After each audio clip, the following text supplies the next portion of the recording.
šaudytuvai, 2,5 turbo. Variklis 600 arklio galių. Pats didžiausias garsas, greitis ir galia šiuose automobiliuose. Taigi kairėje, kaip minėjau, Mindaugas Beniušis, Klaipėda, 501 numeriu pažymėtas automobilis. Ir dešinėje pusėje BMW 32,5 turbo variklis, 200 arklio galių ir jo vairuotojas iš Utenos, Paulius Vaškelis. Automobilis pažymėtas 508 numeriu. Netrukus sužinosime, kuriam iš šių vairuotojų atitenka trečioji vieta.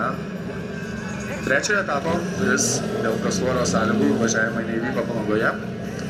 Tai jie įvyksta čia būtent šiandien rugsėjo 10 dieną Kazlų Rūdoje.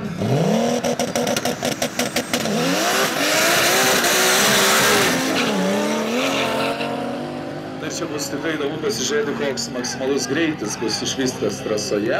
Ir pirmasis trasą įveikia per 10,50 sekundės. Mindaugas Beniušis, Klaipėda. Maksimalus greitis išvystytas trasoje net 246 km per valandą priklauso BMW automobiliui.